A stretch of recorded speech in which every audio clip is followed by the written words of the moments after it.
Nos 2 dernières études ont porté sur Daniel 7. Nous y avons rencontré 4 animaux représentant 4 empires universels.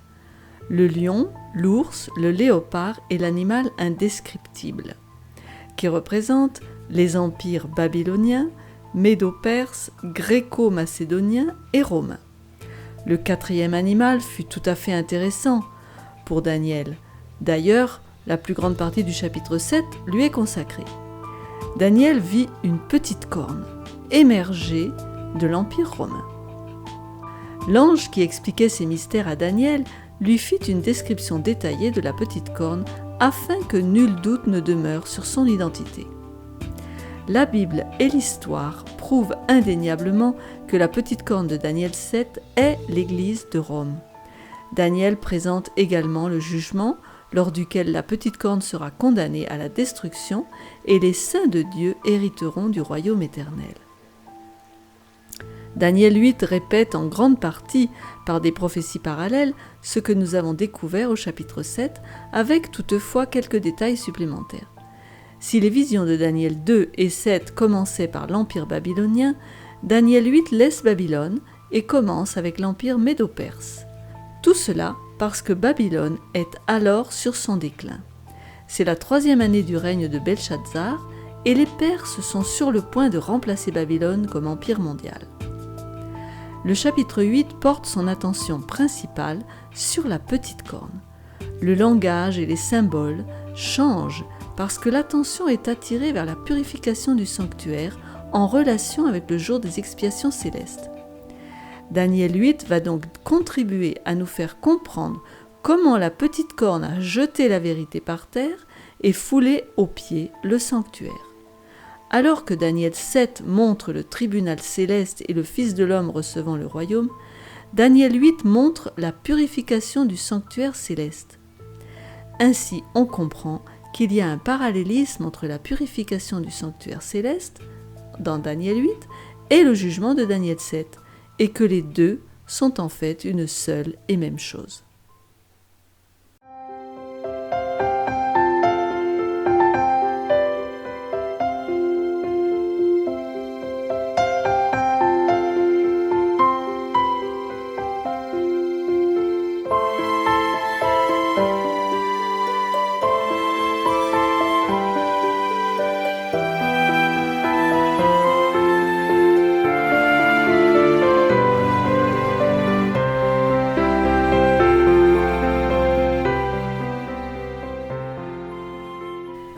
Daniel 8, donc, nous allons étudier ce jour de la contamination à la purification.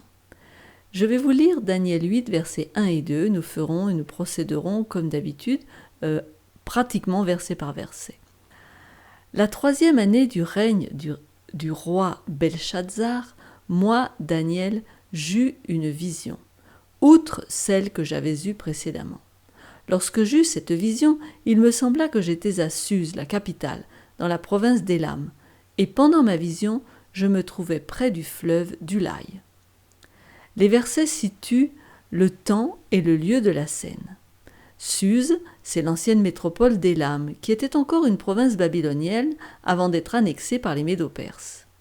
Le prophète a eu cette vision, semble-t-il, près des fleuves Ulaï et Hidékel, les grandes rivières de Shinéar, qui est la plaine de Babylone. Continuons. Nous allons voir 2 autres animaux pour symboliser des royaumes, le bélier et le bouc. Lisons les versets 3 à 8. Je levai les yeux, je regardais, et voici, un bélier se tenait devant le fleuve, et il avait des cornes. Ses cornes étaient hautes, mais l'une était plus haute que l'autre, et elle s'éleva la dernière. Je vis le bélier qui frappait de ses cornes à l'Occident, au septentrion et au Midi. Aucun animal ne pouvait lui résister, et il n'y avait personne pour délivrer ses victimes. Il faisait ce qu'il voulait, et il devint puissant. Comme je regardais attentivement, voici un bouc venait de l'Occident, et parcourait toute la terre à sa surface sans la toucher. Ce bouc avait une grande corne entre les yeux. Il arriva jusqu'au bélier qui avait des cornes et que j'avais vu se tenant devant le fleuve, et il courut sur lui dans toute sa fureur. Je le vis qui s'approchait du bélier et s'irritait contre lui. Il frappa le bélier et lui brisa les 2 cornes, sans que le bélier eût la force de lui résister. Il le jeta par terre et le foula, et il n'y eut personne pour délivrer le bélier. Le bouc devint très puissant, mais lorsqu'il fut puissant, sa grande corne se brisa. 4 grandes cornes s'élevèrent pour la remplacer aux 4 vents des cieux. Comme dans Daniel 2 et 7, une autre vision de la montée et de la chute des empires mondiaux nous est donnée. Cependant, le symbolisme change pour nous mettre en relation avec le sanctuaire de Dieu. En effet, les symboles d'un bélier et d'un bouc sont utilisés à cause de leur connexion avec le rituel du jour des expiations, un temps de jugement pour l'ancien Israël. J'y reviendrai un peu plus tard. Ces 2 animaux sont ici évoqués intentionnellement pour évoquer le jour des expiations et la purification du sanctuaire, qui est le point central de la vision. Alors que la vision se déroule, Daniel vit un bélier poussé dans 3 différentes directions, vers l'ouest, le nord et le sud. Vous pouvez reprendre le verset 4 si vous voulez. Ce triple mouvement indique l'expansion de ce pouvoir, comme l'ange l'explique au verset 20. Le bélier avec ses 2 cornes représente l'empire médo-perse qui va conquérir dans les 3 directions indiquées. On se souvient que l'empire médo-perse avait conquis la Lydie, qui est à l'ouest, la Babylone au nord et l'Égypte au sud. Il s'agit du verset 5 du chapitre 7. Et qu'il a 2 cornes, car 2 nations le composent, la Médie et la Perse. Ensuite émerge un bouc, avec une grande corne, qui représente l'empire grec d'Alexandre le Grand. On va relire Daniel 8, mais là au verset 21 qui nous donne l'explication. Le bouc, c'est le roi de Javan. La grande corne entre ses yeux, c'est le premier roi. Javan, c'est la Grèce. Ce bouc ne touche pas terre, tant il agit rapidement. Cela évoque bien sûr la rapidité des conquêtes d'Alexandre. Peut-être que vous vous en souvenez dans votre cours d'histoire.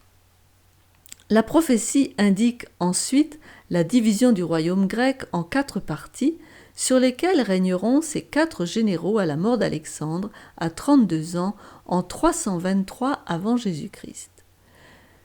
Les généraux d'Alexandre sont Ptolémée, qui prendra le sud, Cassandre, qui prendra l'ouest, Lysimaque, qui prendra une autre partie, et Séleucus, qui prendra le nord. Nous allons continuer avec les versets 8 à 12 et nous allons voir la montée de la petite corne. Le bouc devint très puissant, mais lorsqu'il fut puissant, sa grande corne se brisa. 4 grandes cornes s'élevèrent pour la remplacer aux 4 vents des cieux.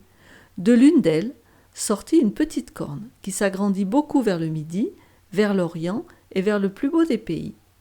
Elle s'éleva jusqu'à l'armée des cieux. Elle fit tomber à terre une partie de cette armée et des étoiles, et elle les foula. Elle s'éleva jusqu'au chef de l'armée, lui enleva le sacrifice perpétuel et renversa le lieu de son sanctuaire.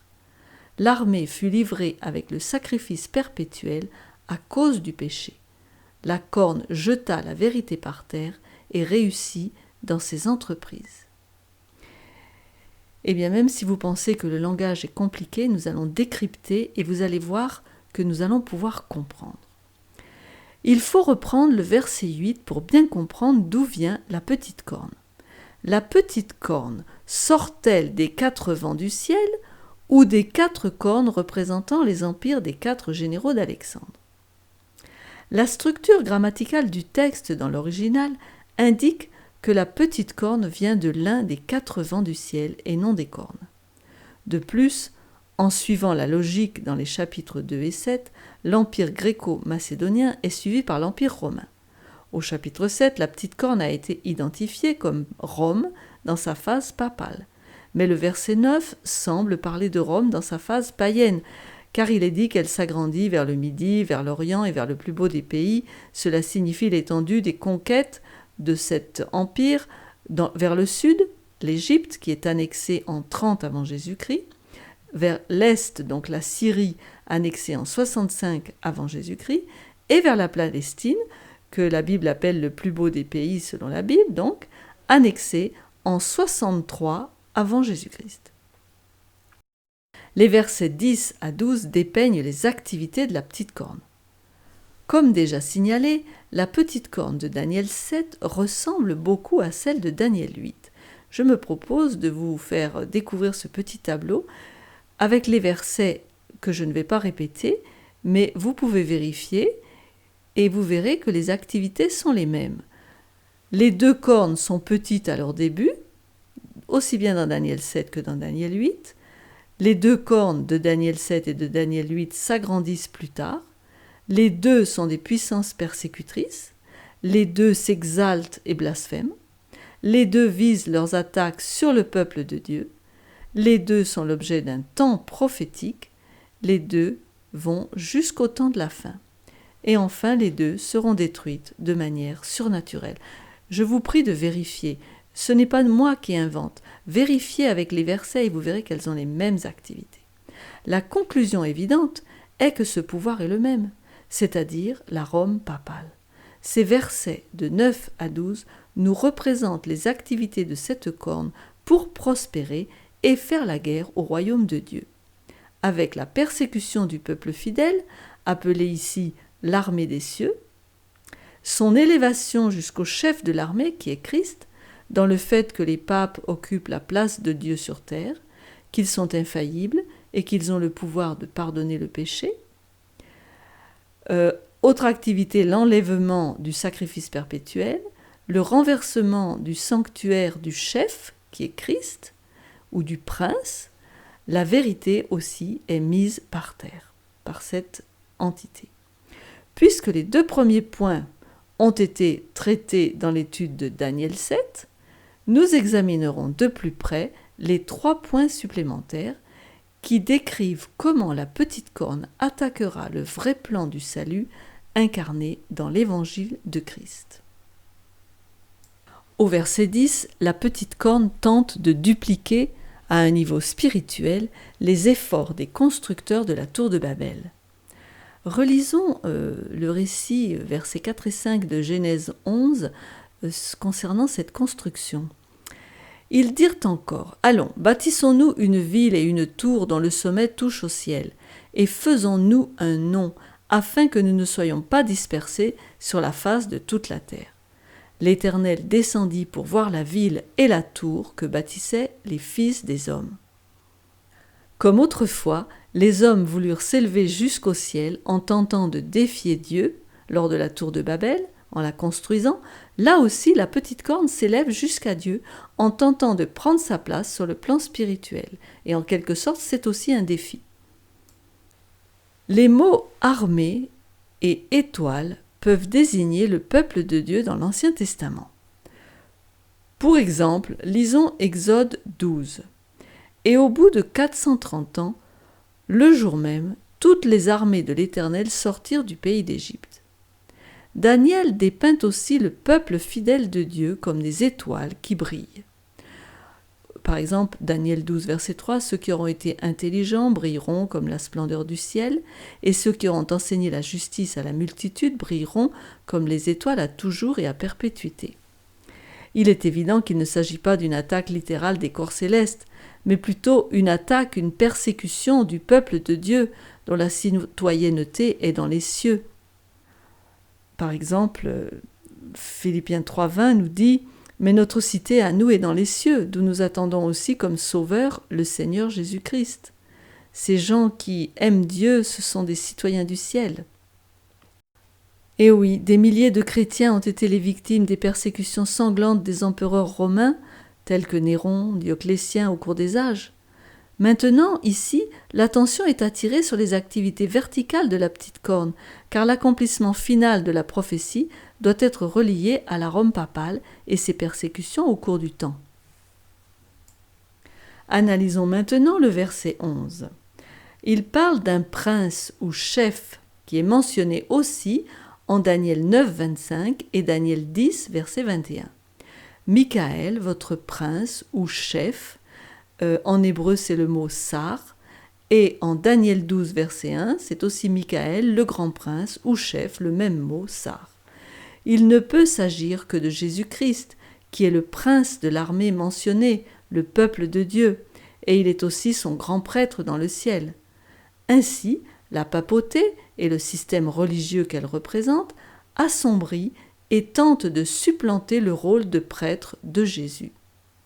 Au même verset 11, cette puissance enlève à Jésus-Christ le continuel. C'est le mot tamid en hébreu. Le mot tamid, donc qui est le mot hébreu pour le continuel ici, est souvent traduit en français dans les Bibles par le sacrifice perpétuel. Ce terme est utilisé en rapport avec le sanctuaire. Je vous invite à lire Exode 28, verset 29, Nombre 4, 16, Lévitique 6, 13, pour pouvoir avoir plus de renseignements.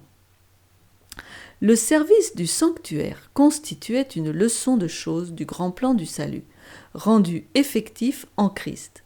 C'était un service continuel, illustrant le sacerdoce exercé sans interruption par Christ. Après avoir donné sa vie précieuse en sacrifice une fois pour toutes, d'après Hébreux 10, 10, il ressuscita des morts et monta au ciel, où il officie comme notre souverain sacrificateur, appliquant continuellement au monde les bénéfices de sa crucifixion depuis ce moment-là. Mais lui, parce qu'il demeure éternellement, possède un sacerdoce qui n'est pas transmissible. C'est aussi pour cela qu'il peut sauver parfaitement ceux qui s'approchent de Dieu par lui, étant toujours vivant pour intercéder en leur faveur. Ce verset d'Hébreux 7, versets 24 et 25, donc, explique son rôle de sacrificateur. Voilà, dans le Nouveau Testament, la description de son œuvre de salut continuelle. Le système du sanctuaire terrestre illustre le ministère d'intercession du Christ dans les cieux et dans le sanctuaire céleste. Ainsi, la prophétie avait prédit que la petite corne, la papauté, échangerait l'intercession de Christ pour l'intercession des prêtres terrestres humains. Par cette contrefaçon du culte, la petite corne enleva à Christ son ministère d'intercession et symboliquement renversa le lieu de son sanctuaire. Analysons maintenant le verset 12. La corne jeta la vérité par terre. Jésus lui-même est la vérité, et sa parole est la vérité, d'après Jean 17, 17. Rejeter le ministère de Christ au ciel, c'est rejeter la vérité. De plus, la papauté a interdit la traduction de la Bible dans la langue du peuple. Elle a placé son interprétation sous l'autorité de l'Église et la tradition au-dessus de la Bible comme règle de foi. Un exemple se trouve dans la consécration du dimanche comme jour de culte et la haine et l'abandon du sabbat biblique de la création comme jour d'adoration. La petite corne, au chapitre 8, s'attaque au ministère continuel de Christ dans le sanctuaire céleste par lequel il nous accorde son pardon et écrit sa loi dans nos cœurs. Ce n'est pas anodin. Un survol rapide du système doctrinal de l'Église catholique romaine met en évidence l'accomplissement de cette prophétie. Je vais faire maintenant dans ce tableau une comparaison entre la doctrine biblique et la doctrine de la papauté. Alors, dans la doctrine biblique, on a un seul médiateur entre Dieu et les hommes. Vous pouvez vérifier avec le texte qui est indiqué dans le tableau.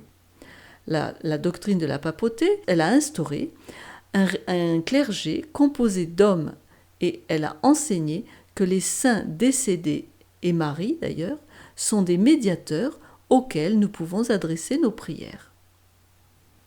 Dans la doctrine biblique, la confession des péchés se fait directement à Dieu. Le pardon est accordé par les mérites de Jésus. C'est pourquoi le chrétien prie au nom de Jésus. Dans la doctrine papale, la confession se fait à un prêtre pour obtenir le pardon. Dans la doctrine biblique, le pardon en Christ est abondant, complet et gratuit. Alors que l'Église accorde ou refuse le pardon. Dans la doctrine biblique, en Christ, notre Sauveur, nous avons la vie éternelle et ne venons pas en jugement. Dans la doctrine papale, le pécheur sauvé devra peut-être passer des millions d'années dans les flammes du purgatoire pour expier ses péchés. Donc on n'est jamais sauvé. Justification par la grâce, par la foi en Christ seul, a été remplacée par la justification par la grâce, mais au moyen de la foi et des œuvres, pas la foi seule. Christ fut sacrifié pour les péchés de tous les hommes, une fois pour toutes, car son expiation est donc complète et suffisante d'après Hébreux 10, verset 10. Ceci, c'est la Bible qui l'affirme. Alors que dans la doctrine de la papauté, le sacrifice de Christ est répété littéralement tous les jours lors de la messe et les fidèles doivent participer à l'Eucharistie pour être sauvés. La petite corne est un système religieux colossal, aussi prestigieux que faux, posant pour du christianisme. Depuis des siècles, il prospère dans le monde, obscurcissant par ses pratiques la vérité de l'évangile éternel de Jésus-Christ. Nous parlons du système papal, bien sûr. Nous ne visons pas les personnes catholiques elles-mêmes. Daniel 8 se termine par les versets 23 et 24. Lisons-les et étudions-les. À la fin de leur domination, lorsque les pécheurs seront consumés, il s'élèvera un roi impudent et artificieux. Sa puissance s'accroîtra, mais non par sa propre force. Il fera d'incroyables ravages. Il réussira dans ses entreprises. Il détruira les puissants et le peuple des saints.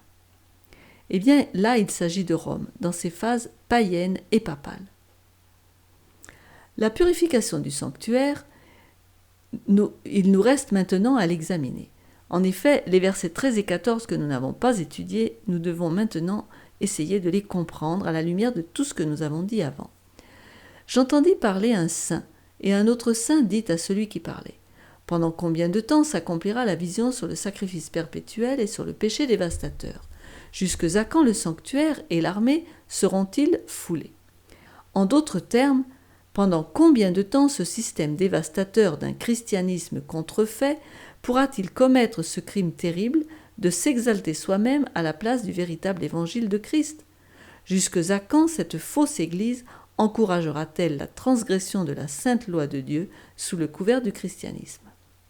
Au verset suivant, Daniel a la réponse à sa question. Et il me dit, 2300 soirs et matins, puis le sanctuaire sera purifié. Cette prophétie désigne une période de temps spécifique à la fin de laquelle le sanctuaire serait purifié, du mot hébreu tzadak, qui peut vouloir dire corriger, rectifier, purifier. D'après le contexte, il est certain que le sanctuaire a besoin de purification, car la petite corne a enlevé le sacrifice perpétuel, elle a renversé le lieu de son sanctuaire. Le sanctuaire doit être purifié en partie parce qu'il a été piétiné par la petite corne, un faux système d'adoration qu'il a remplacé, s'interposant entre Christ et le peuple, usurpant son rôle de médiateur et interceptant les prières de repentance. Mais les ténèbres imposées par la domination papale ne pourront pas se perpétuer indéfiniment. À la fin des 2300 jours, le sanctuaire du Seigneur sera purifié et restauré au peuple. Alors il nous faut bien comprendre la prophétie des 2300 jours. L'ange, au verset 26, dit qu'elle se rapporte à des temps éloignés. Je le relis. « Et la vision des soirs et des matins dont il s'agit est véritable. Pour toi, tiens secrète cette vision, car elle se rapporte à des temps éloignés. » Cette partie de la vision que Daniel ne comprenait pas nous sera expliquée au chapitre 9. Ce sera donc le sujet de notre prochaine étude. Et comme pour tout ce qui va en feuilleton, eh bien je vous laisse dans le suspense jusqu'à la prochaine fois.